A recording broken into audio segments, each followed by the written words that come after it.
Saya percaya segala sesuatu yang terjadi dalam kehidupan kita itu dalam izin, dalam kontrol kendali Tuhan, dan dalam pengawasan Tuhan. Apapun itu yang terjadi, bisa saja kita ini mengambil keputusan yang salah dalam melakukan sebuah tindakan, dan ujungnya kita yang rugi, ujungnya kita akan hancur dan berantakan. Tapi di ujungnya Tuhan sanggup memubahkan semua rancangan kejahatan iblis atau rencana kegagalan yang kita pernah bikin. Tuhan sanggup ubahkan menjadi rancangan yang penuh pengharapan bagi kita. Iblis bisa merancangkan segala macam bentuk kejahatan, kegagalan, kehancuran, bisa dalam bisnis, karir, keluarga, rumah tangga, atau dalam kehidupan kita pribadi. Iblis bisa rancangan untuk menghancurkan kita, untuk menjauhkan kita dari kasih karunia Tuhan, untuk menggagalkan semua rencana Tuhan, untuk membunuh semua misi Tuhan, visi Tuhan dalam hidup kita. Tapi Tuhan yang kita sembah, Allah yang kita layani, sanggup mengubahkan menjadi satu rancangan untuk kemuliaan namanya. Nah, bagian kita itu adalah memberi hati kita ini benar-benar di hadapan Tuhan. Kita harus berikan hidup kita seutuhnya. Roh, jiwa, tubuh kita itu kita harus taruh di bawah kaki Tuhan, jadi mezbah, jadi korban yang berkenan di hadapan Tuhan.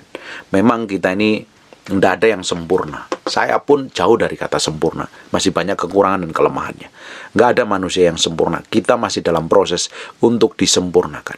Kita bisa gagal dalam memilih keputusan, mengambil tindakan. Kita bisa salah melakukan hal yang tidak berkenan di hadapan Tuhan. Tapi ketika kita ini tetap memiliki hati yang cinta dan mengasihi Tuhan, kita cepat sekali berubah untuk berbalik kepada kehendak ilahi. Dengan cara yang 1000 macam cara, Allah sanggup tetap membawa hati kita yang melenceng, sikap kita yang jauh, perbuatan kita yang jauh dari hadapan Tuhan ditarik kembali ke dalam pusat kehendaknya. Nah, hanya diperlukan respon hati kita ini yang benar di hadapan Allah. Saya percaya masa depan kita ini bukan dirancangkan untuk dihancurkan, kacau, babak belur, menderita, mati muda, melarat, miskin, kekurangan, penuh sakit hati, penuh luka, dikecewakan dan lain sebagainya. Itu rencana setan. Tapi saya percaya rencana Tuhan akan membawa kita dalam pusat kehendaknya, menggenapi rencananya. Hidup penuh dengan kasih karunia, hidup dengan penuh kebahagiaan, hidup penuh dengan hikmat, pengertian, dan pewahyuan, hidup dalam kekudusan dan kesucian. Nah, hari ini kita akan perlahan-lahan belajar mengerti isi hati Tuhan. Buka bersama saya di 1 Petrus pasal yang kedua, mulai ayat yang ke-18. Hai kamu hamba-hamba, tunduklah dengan penuh ketakutan kepada Tuhanmu. Tunduk dengan ketakutan artinya respect dan hormat. Hai hamba-hamba, tunduklah dengan penuh ketakutan kepada Tuhanmu, bukan saja kepada yang baik, bukan saja kepada Tuhan yang baik saja dan peramah, tetapi juga kepada yang bengis. Kalau ada tuan atau bos yang kejam, bengis, atau apapun lah karakternya yang tidak berkenan di hadapan, kita juga tetap respect dan hormat. Karena saya bilang dari awal, segala sesuatu yang terjadi dalam hidup itu dalam kontrol kendali Tuhan. Tidak ada yang bim salabim tanpa tujuan Tuhan. Semuanya ada tujuan Tuhan, ada maksud Tuhan, tujuannya untuk kebaikan kita. Ayat 19, sebab adalah kasih karunia jika seorang karena sadar akan kehendak Allah menanggung penderitaan yang tidak harus ia tanggung. Harus, kadang diizinkan Tuhan. Kita itu harus menderita, menanggung penderitaan. Ya, apapun itulah. Kalau tadi di ayat 18 dibilang ada Tuhan yang bengis dan kejam, bukan Tuhan yang ramah. Dan kita akhirnya apa? Kita menanggung penderitaan, kita susah, kita mengalami tekanan, himpitan. Kadang diizinkan Tuhan sebenarnya untuk meremukkan kita yang di dalam. Tuhan tuh ajarin kita. Karena kita ini manusia yang kadang bebal, merasa benar sendiri, merasa hebat sendiri, merasa bisa, merasa tahu segala sesuatu padahal nggak tahu apa-apa. Kita tuh butuh Tuhan, kita perlu Tuhan. Dan kita perlu Roh Kudus untuk meremukkan kita yang di dalam ini. Yang angkuh, egois, sok tahu, belagu, sok pinter, sombong, dan yang nggak berkenan di hadapan Tuhan itu. Kadang benar-benar pingin diremukkan begitu rupa. Harus diremukkan begitu rupa. Dan Biasanya masalah, persoalan, kejadian-kejadian yang kita alami, atau kegagalan, atau apapun juga yang kita alami dalam kehidupan sehari-hari. Nih, ayat yang ke-20, sebab dapatkah disebut pujian jika kamu menderita pukulan karena kamu berbuat dosa? Kalau kita ini melakukan dosa, terus dihajar, ya nggak ada dapat pujian.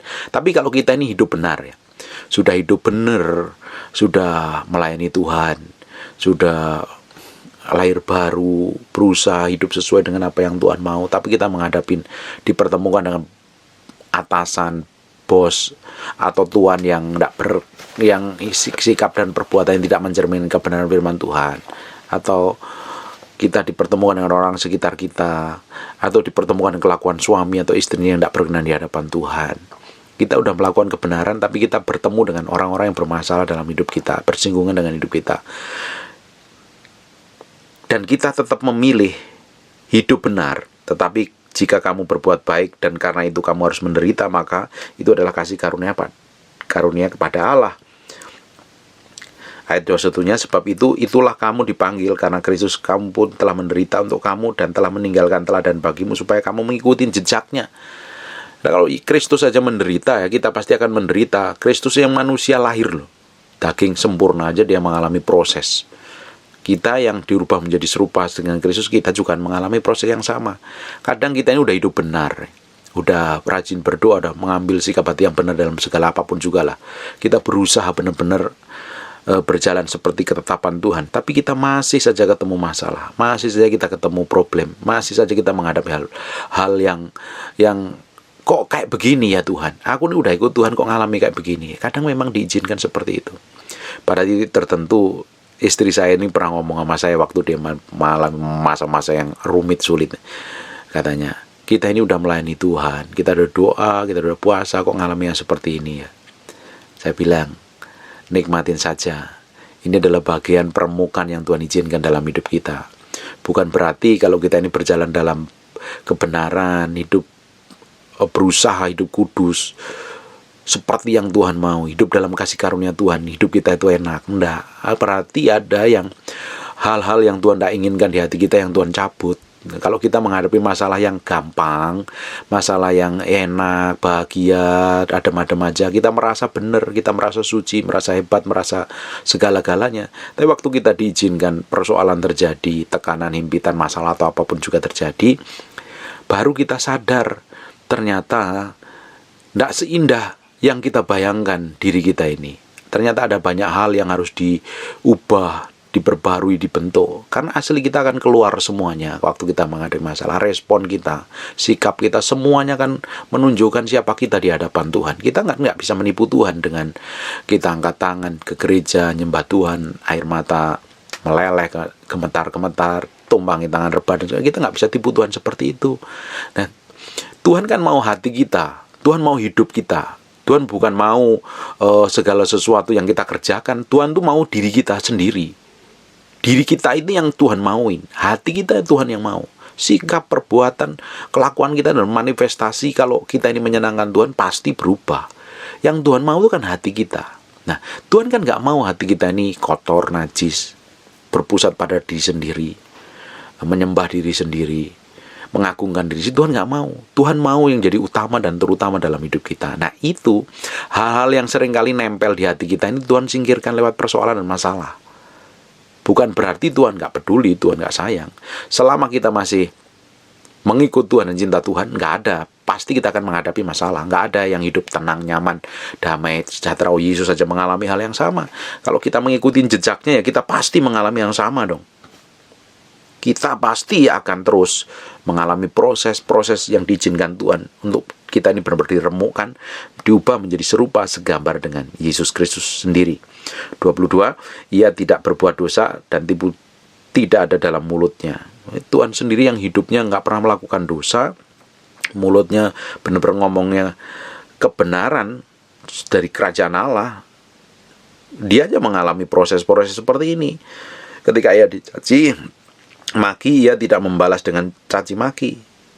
Kita seringkali disinggung aja udah pingin balas, pingin teriak, jerit, marah, histeris malahan. Ketika ia menderita, ia tidak mengancam. Ketika dia ditekan-tekan, dia nggak ngancam balik kok.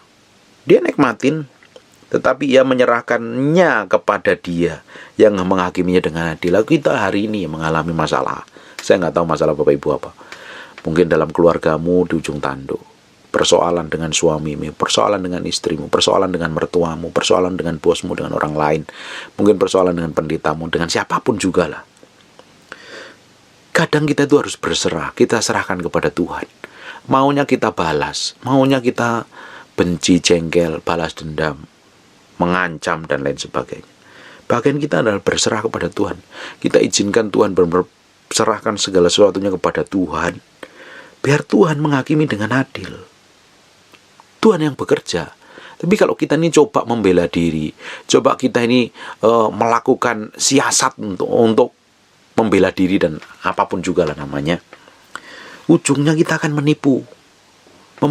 Tidak ada pembelaan Tuhan. Kita menipu diri kita sendiri, menipu Tuhan. Kita coba melakukan segala sesuatu untuk membela. Kadang kita perlu menyerahkan semuanya kepada Tuhan. Biar Tuhan sendiri yang beracara. Ayat 24-nya perhatikan baik-baik. Ia sendiri telah memikul dosa kita dalam tubuhnya. Dosa kita sudah dipikul dalam tubuhnya Yesus Kristus di kayu salib. Supaya kita telah mati terhadap dosa. Supaya kita itu mati terhadap dosa. Mati terhadap semua keinginan daging, kemauan hidup, keinginan mata. Kita supaya mati. Makanya dosa kita ditanggung Yesus. Hidup kita setelah mengalami kelahiran baru, hidupku bukan aku lagi, tapi Kristus yang di dalam aku. Dosa kita ditanggung Yesus di kayu salib. Dan kita menjadi orang lahir baru supaya kita itu mati terhadap dosa. Semua keinginan kita harus kita benar-benar matikan. Kita harus benar-benar menyerahkan di hadapan Tuhan. Kalau kita ini berserah kepada Tuhan, apapun ya, mau sakit, penyakit, yang menaun udah gak ada obatnya, divonis dokter segala macam. Alkitab ngomongnya, mati terhadap dosa, hidup kita untuk kebenaran, hidup kita untuk kebenaran. Oleh bilur-bilurnya kamu telah sembuh. Ada jaminan kesembuhan, keselamatan di dalam Yesus Kristus Tuhan. Gak usah khawatir apa yang perlu kita khawatirin. Segala sesuatunya Tuhan udah campur tangan. Seringkali kita ini gak terima kalau ngadepi masalah, ditekan, dihimpit. Itu proses Tuhan untuk meremukkan hatimu. Gak usah komplain. 25, sebab dahulu kamu sesat seperti domba, tapi sekarang kamu telah kembali kepada gembala dan pemelihara jiwamu.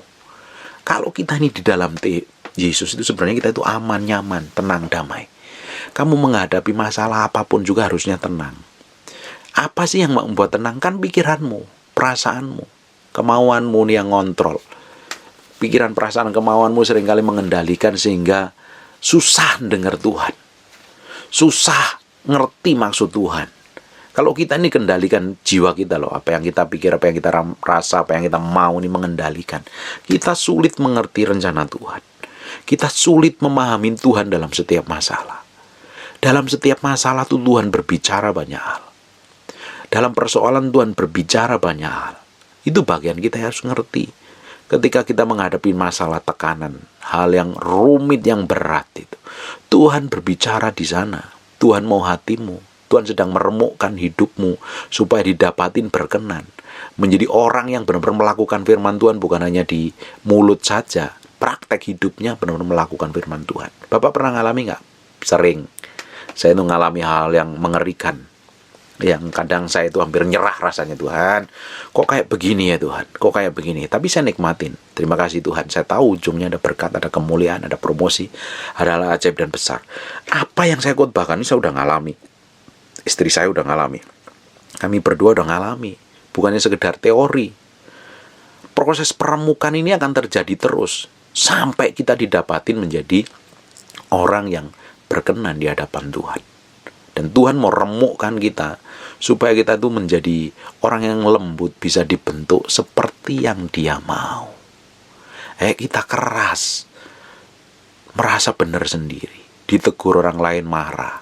Diomongi sedikit tersinggung, dinasihatin merasa direndahkan, merasa pintar sendiri, merasa pengajarannya paling benar, doktrinnya paling benar, gerejanya paling kudus, memiliki surga sendiri, paling merasa kenal Tuhan, masih merasa paling suci sendiri, yang lain kelihatan salah semua. Hal kayak begitu tidak berkenan di hadapan Tuhan. Itu yang perlu diremukkan. Itu perlu diremukkan sampai benar-benar remuk. Itu kan keras. Kita itu nggak bisa ngikut Tuhan itu memiliki hati yang keras mau kita sendiri. Karena kita ini dibentuk sesuai seperti yang Tuhan mau. Kalau hati kita lembut, sudah diremukkan, lembut nih. Tuhan suruh A ngikut, Tuhan suruh B ngikut. Contohnya aja simple. Kita ngomong tentang uang. Hari ini kan banyak orang susah tentang uang. Kalau kamu dengar khotbah hamba Tuhan ngomong tentang persembahan, coba isi hatimu apa isinya? Pasti wah itu pendeta mata duitan, pendeta mata. Bukan. Tuhan ngomong sama hidupmu, hatimu kok. Kalau hatimu masih nempel ke duit. Nyatanya kan seperti itu. Contohnya orang singgung kamu. Gimana coba reaksimu apa? Pasti kan tersinggung, marah. Ada beberapa orang jengkel. Tapi ada beberapa orang yang mati terhadap diri saya, cuek aja. Gak apa-apa, selama saya hidup benar orang singgung, terserahlah. Ada beberapa orang merasa seperti itu. Coba ibu baru beli mobil Alphard atau Mercy atau BMW yang baru. Pulang di jalan dari gereja, diserempet orang. Itu apa reaksimu coba? Pasti marah, jerit-jeritan, pasti itu. Padahal ada asuransi loh. Cukup bayar 300.000 atau berapa sekarang. Beres. Tapi karena hati kita tuh nempelnya ke sesuatu yang bukan Tuhan, seringkali ketika kita diusik sedikit itu histeris, marah, ngamuk, uring-uringan. Nah, hal seperti itu yang menurut pemandangan Tuhan itu tidak benar. Itu yang perlu diremukkan sampai benar-benar remuk, sampai kita itu benar-benar mati. Supaya manusia roh kita itu keluar yang sudah diubahkan, kokoh teguh seperti yang Tuhan mau. Ujungnya kita itu didapati menjadi orang-orang yang berkenan dan menyenangkan Tuhan. Tuhan tuh mau dapatin orang yang menyenangkan hatinya, sungguh-sungguh kepadanya. Ditawari, dijelaskan, mata Tuhan menjelajah ke seluruh bumi, mencari orang yang bersungguh hati kepada Dia untuk dilimpahi kekuatan dan otoritas.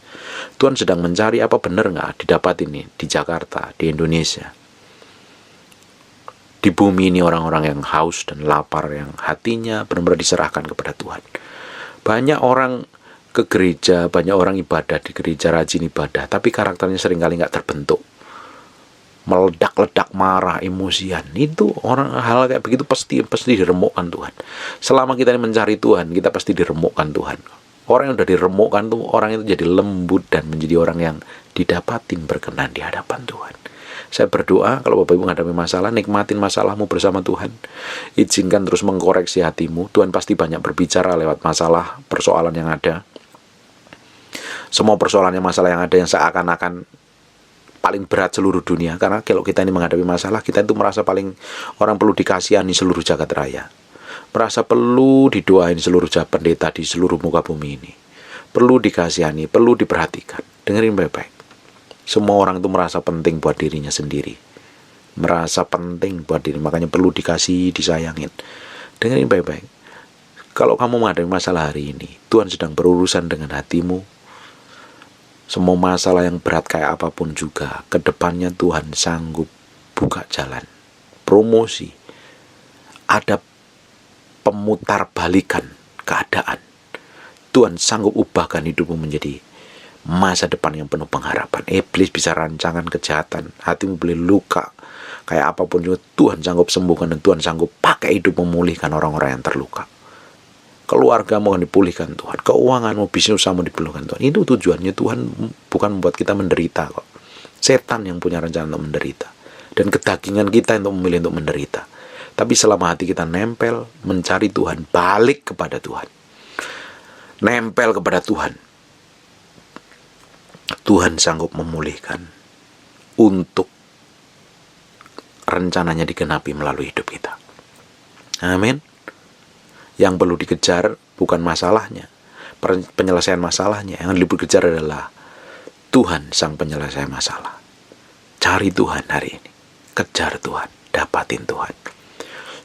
Tersungkur di kaki Tuhan, jerit sama, kalau perlu puasa.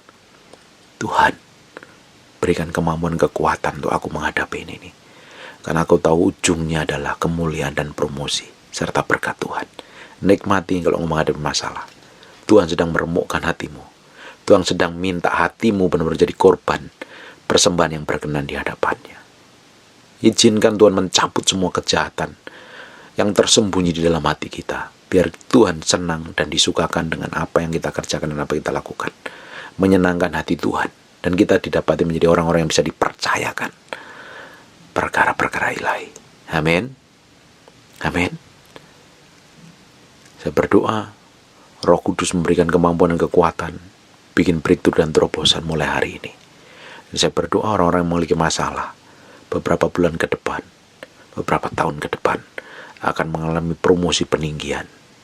Dan nama Tuhan dipermuliakan melalui hidupmu dan keluargamu. God bless you. God bless you.